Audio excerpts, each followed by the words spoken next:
Hello, my name is Kaylee Fox, and today I'll be taking you through the basic steps of a G-protein coupled receptor. So I already have laid down our phospholipid plasma membrane, and like always, we have our extracellular fluid and our intracellular fluid. And to start building our G-protein coupled receptor, we're going to start with the GCPR itself. Lay this bad boy down. Boom, perfect. So this is our receptor itself, our GPCR.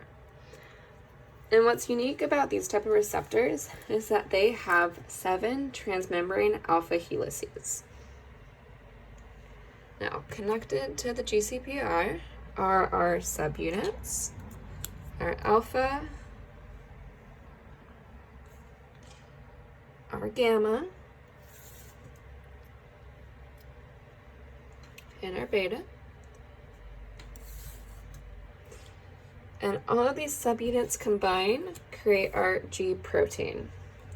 So our alpha subunit has different types such as alpha S, alpha I, alpha Q11, and alpha 1213. What's really cool about these subunits is that they generate different pathways depending on which unique subunit the G protein is comprised of. In this certain video, we're only going to be explaining the differences between alpha S and alpha Q pathways.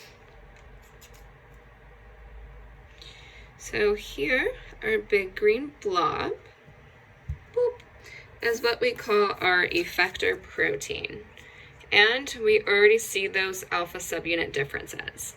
So for alpha S, the effector protein is adenyl cyclase, and for alpha Q, the effector protein is phospholipase C.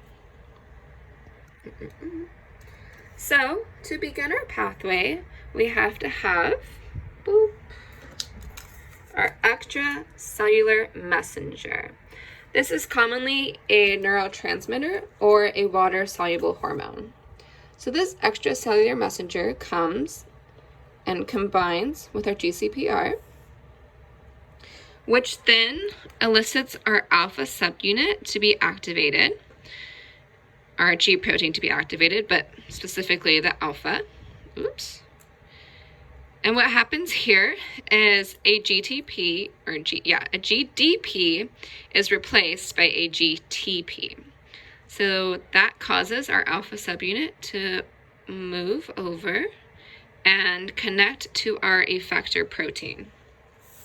The effector protein then creates what we call a second messenger.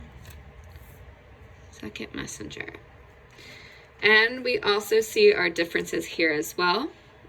Our alpha S subunit creates a CAMP second messenger, and our alpha Q creates IP3 and DAG as second messengers. And some people consider calcium to be a second messenger for alpha Q as well. So our second messengers then go on to activate our protein kinases.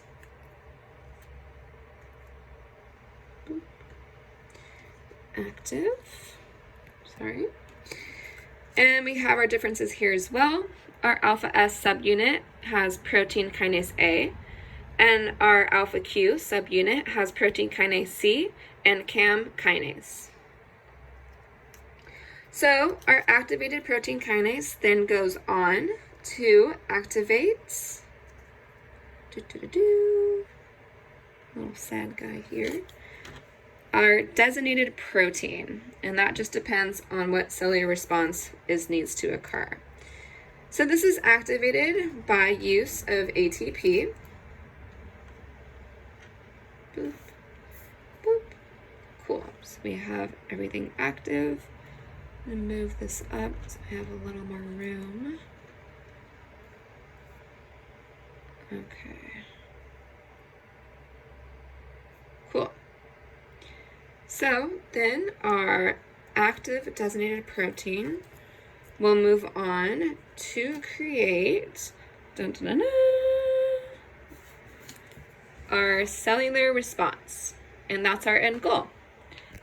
So to review, we have our extracellular messenger activate our GPCR, which then in turn activates our alpha subunit of our G protein, which activates our effector protein to create a second messenger, and that second messenger activates protein kinase, and that active protein kinase then goes on to activate the designated protein, and then that designated protein goes on to create the cellular response needed. And there you go. That is our G protein coupled receptor. Thank you so much for your time.